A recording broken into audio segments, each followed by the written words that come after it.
আসসালামু আলাইকুম। আমি মোহাম্মদ ফয়জুল আদিম নোমান, অফিসের ইনচার্জ, চন্দ্রগঞ্জ থানা, লক্ষ্মীপুর। সদ্য যোগদানকৃত। এখানে চন্দ্রগঞ্জ থানায় অল্প কয়েকদিন হলো যোগদান করেছি। আপনারা জানেন এই চন্দ্রগঞ্জ থানা আমাদের পার্শ্ববর্তী কয়েকটা থানার বর্ডারে পড়েছে। আর এই থানায় যোগদান করার পর থেকেই আমি যেটা লক্ষ্য করতেছি, কিছু অপরাধপ্রবণ এলাকার মধ্যে চিহ্নিত এ থানা এলাকাও একটা। এখানে কিছু দুর্বৃত্ত লোকজন কিছু অপরাধ সংগঠন করে থাকে। আমি যোগদান করার পর আমাদের অত্র জেলার সম্মানিত পুলিশ সুপার জনাব আক্তার স্যারের নেতৃত্বে এবং নির্দেশনা মোতাবেক কাজ করে যাচ্ছি। এবং নির্দেশনাগুলো হলো এই এলাকায় অপহরণ, চাঁদাবাজি এবং মাদক নির্মূলে যথাযথ নির্দেশনা পালন করে আমি কাজ করতেছি।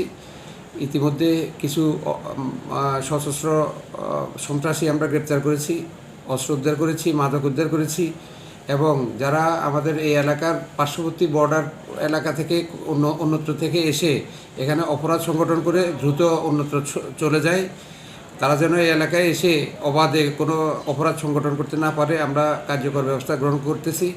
এবং আমাদের পুলিশি কার্যক্রম জোরালোভাবে এখানে অব্যাহত আছে। পুলিশ দৃঢ় মনোবল নিয়ে কাজ করতেছে।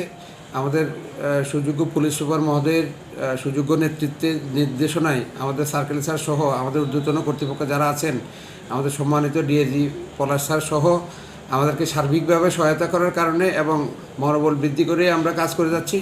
ইনশাল্লাহ এই চন্দ্রগঞ্জ একটা শান্তির এবং আইনশৃঙ্খলায় অত্যন্ত ভালো আপনারা দেখতে পারবেন।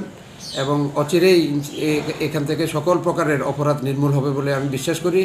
এই জন্য চন্দ্রগঞ্জবাসী সহ লক্ষ্মীপুরের সর্বস্তর জনসাধারণের সহযোগিতা চাই। যারা মিডিয়া কর্মী আছেন, আমরা পরস্পর সহায়তার মাধ্যমে এবং সকল শ্রেণী পেশার মানুষের সহায়তা নিয়ে পুলিশ এই এলাকাটাকে একটি শান্তি জনপদ হিসেবে আমরা রূপান্তর করতে চাই। আপনারা সবাই আমাদেরকে সহায়তা করবেন, পুলিশের পাশে থাকবেন, পুলিশকে সহায়তা করবেন। স্যার, আগস্টে যে অস্ত্রগুলো লুট হয়েছে থানা থেকে, সেগুলো উদ্ধার করা হয়েছে কিনা বা চলমান রয়েছে কিনা অভিযান? আমাদের সেই সমস্ত কার্যক্রম আমাদের যথাযথভাবে চলমান আছে এবং ইনশাল্লাহ আমাদের প্রত্যেকটা কাজে আমাদের সফলতা আপনারা জেনেছেন এবং উত্তরোত্তর জানবেন। কয়টি অস্ত্র উদ্ধার করা হয়েছে? সঠিক হিসাবটা আমাদের দেখে জানাতে হবে।